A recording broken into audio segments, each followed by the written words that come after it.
Good afternoon, Coach. How you guys doing? Glad to be back in the great city of Philadelphia. Good to see some faces now. We'll get started here with Nick and then Brandon.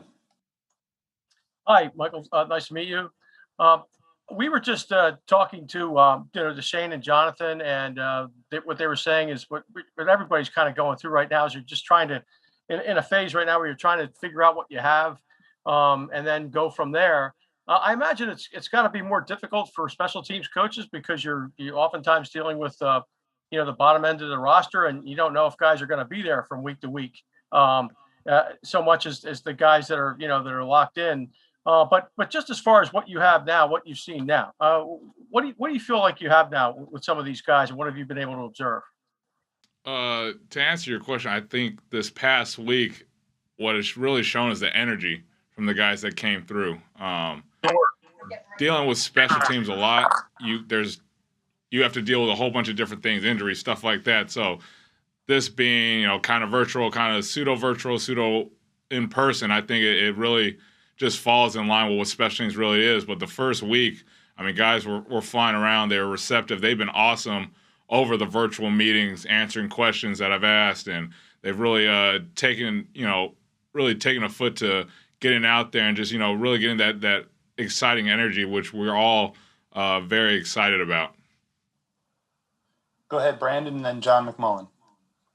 Hey, Michael. I just wanted to ask you about some of these guys that you're really excited to work with here on your unit, and maybe some of the veterans specifically on the special teams unit that you might be looking to lean on to lead this group.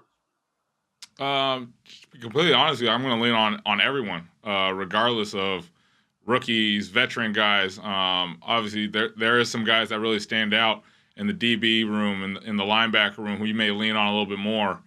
But I think it's going to be a collective effort from the entire group, from the wide receivers down to the running backs, down to the O-linemen on field goal. So it's not going to be just, one group. It's going to be the entire team, which I think everyone's really looking forward to that and getting some positive energy coming from the special teams room.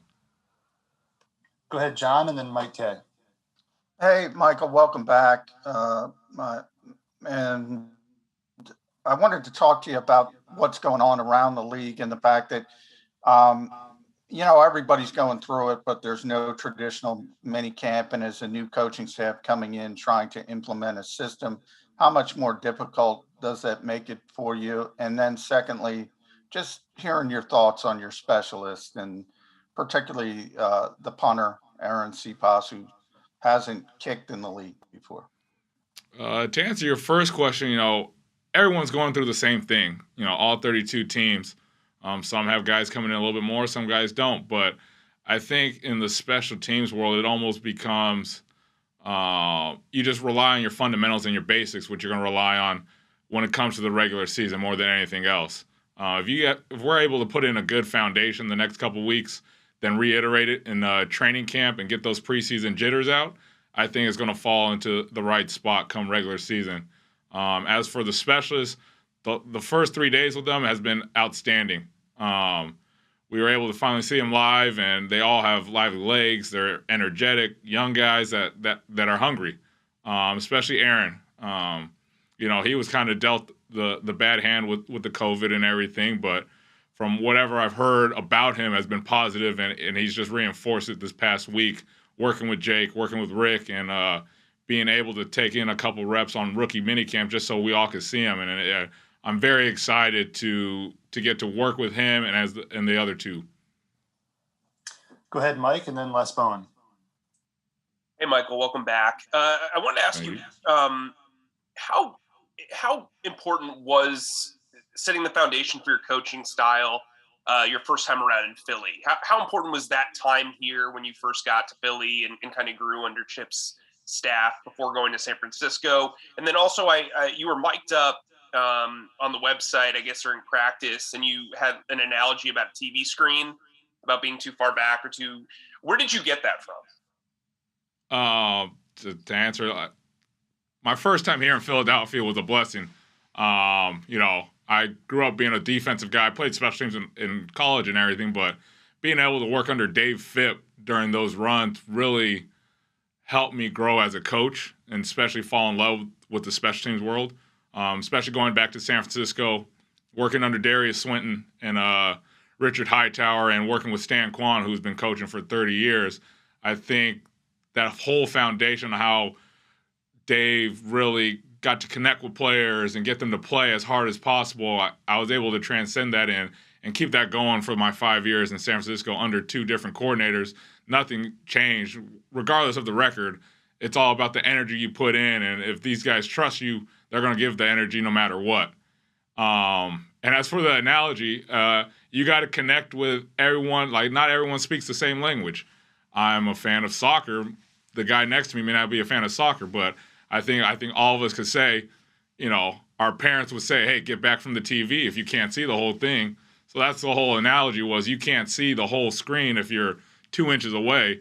If you were to back up 10 feet, you could probably see the whole screen and see everything else right there. So it's just connecting in different ways where maybe this clicks for them to catch that reference I'm going after.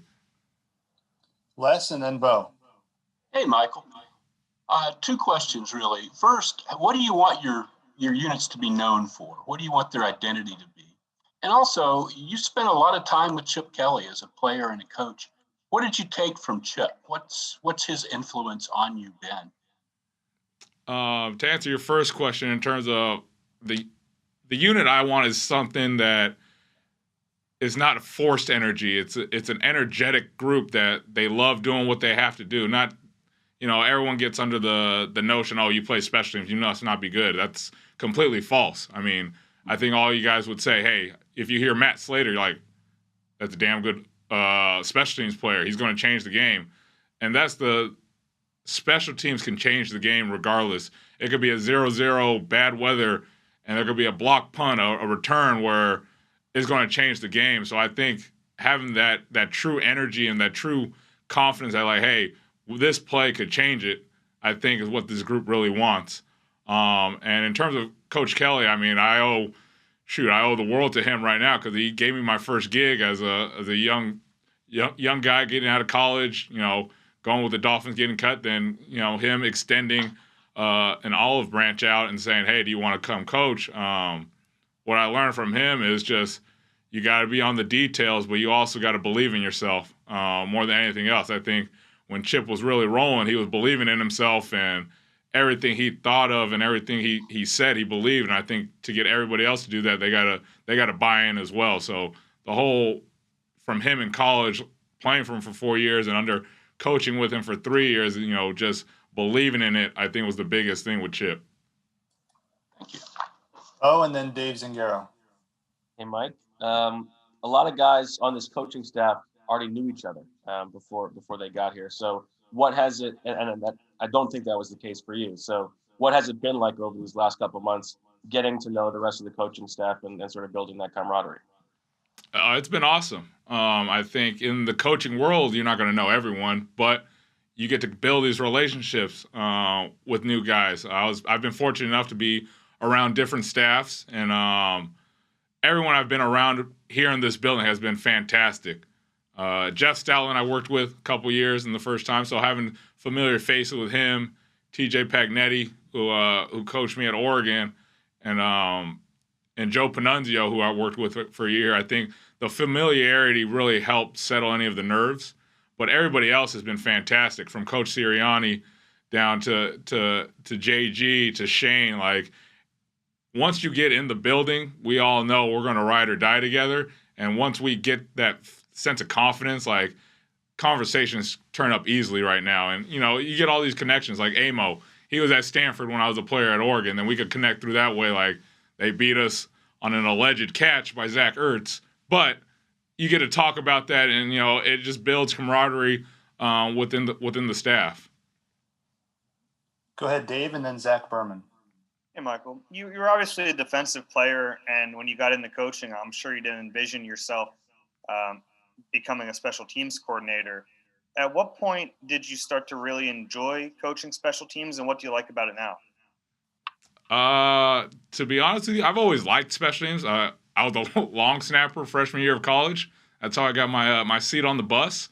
But then I want to say probably halfway through my first year here as a defensive quality control, there had been a a coach had to do something family issued, and I took over a drill for him, and just having that, teaching that stuff to them and having Coach Phipp kind of eyeball it and help me get through all that stuff, then with special teams, you get to work with everyone. You can't really say that when you're a position coach unless you're a coordinator.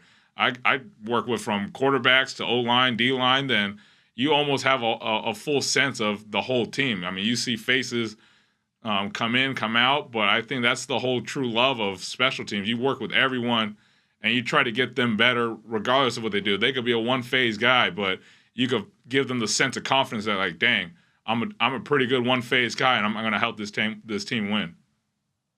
Zach and then Martin. Hey, Michael, nice to see you again. If you think back to when you were here, or I guess when you started coaching, where did you want to be by the time you were 30? Was that something you ever thought about, that like a path you were on by 30 years old? And then also Nick Sirianni spoke about the interview you had. What about that interview do you think really resonated with Nick?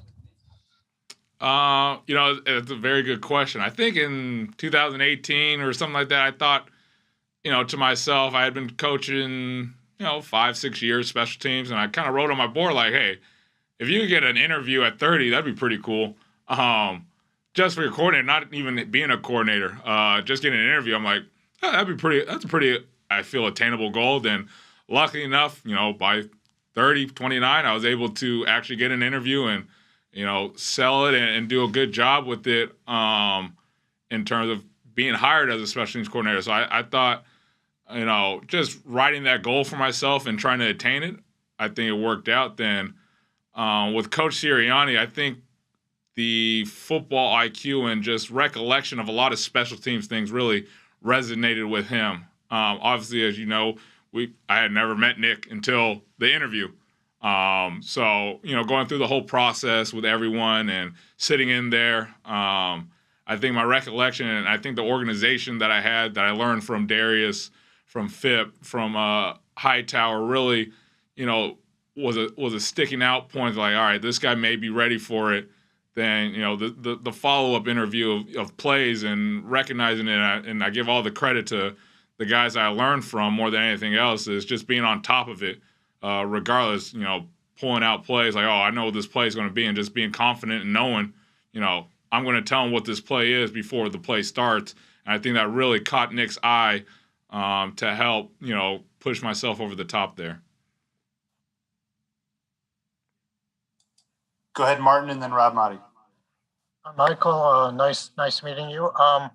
So when you were here the first time, I mean, obviously you worked with Darren Sproles, in special teams and everything. And I'm not asking you to compare any of these guys with Sproles, obviously, but what kind of potential do you see in guys like Jalen Reagor or maybe even Devontae Smith? And how can coaching Sproles kind of like help you relating to these guys or whoever else might be kicking punt returners? Thanks. I mean, just to start off, I think Sproles was teaching me more than anything else when I first got in the league. But I still text with Darren, and he, just get pick his brain. I mean, he's one of the best punt returner, kick returners in the NFL history. So to pick his brain is great. And in terms of Jalen and Devontae, their college film is very dynamic and it's very fluid. So being able to work with them is a challenge, but it's also an opportunity to help myself grow and, hopefully get them, a couple touches if that's in the game plan or not. But I think they're very dynamic athletes, special athletes. I mean, both of them are way better athletes than, I could say for myself or anyone else. So it's optimistic to get to work with these guys, these young cats that can change a game if given the opportunity. We'll wrap it up with Rob, Chris, and Les.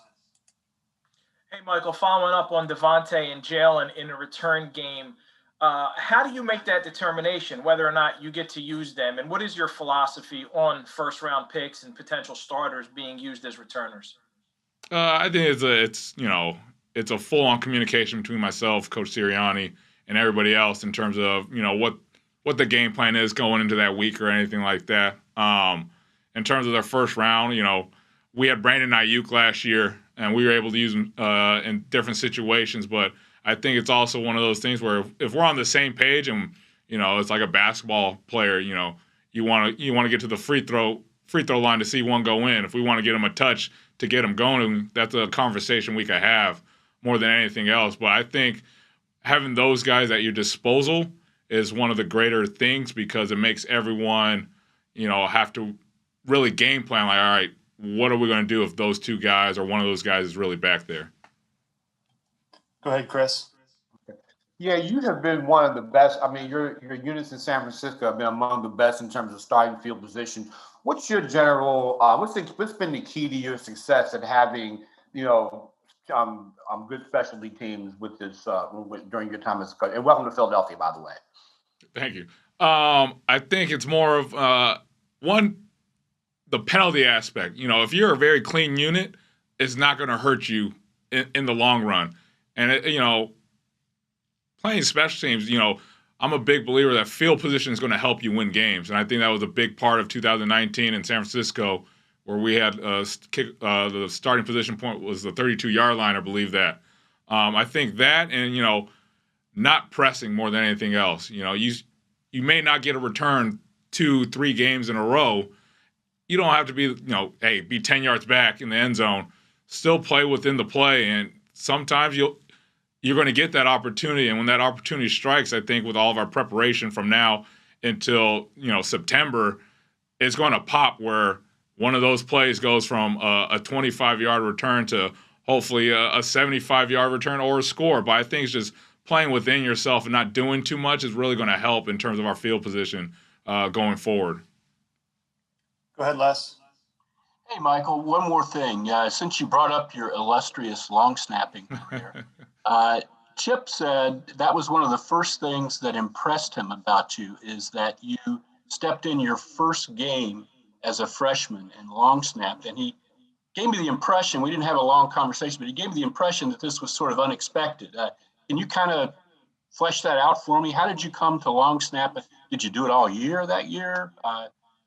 So my dad was a high school coach forever at Mount Pleasant High School in San Jose.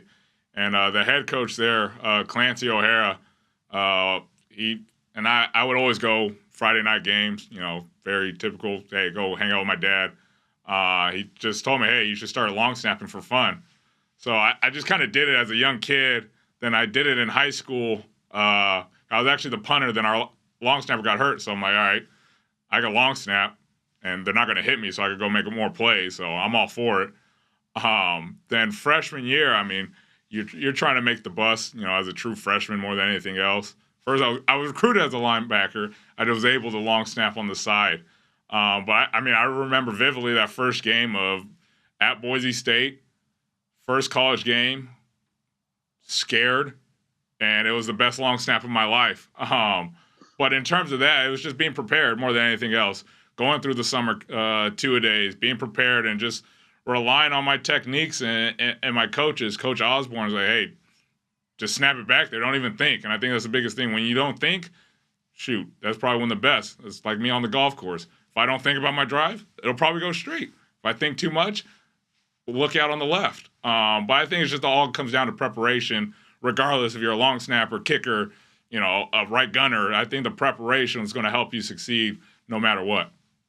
So did you do it all year, or was that the only game? I did do it all year. My freshman year, I only did long snaps. I didn't do the short snaps. Then I rotated in as a reserve linebacker. So you kind of rolled the dice as a reserve linebacker and playing long snapper at the college level. But luckily, Drew Howell came in my sophomore year, and I could focus on linebacker more than anything else. But I still could do it a little bit, but you're not going to get any protection out of me. This college scheme would have been perfect for me this year. Thank you. Thanks, Coach Clay. Thanks, everybody. Thank you. Appreciate it. Thank you.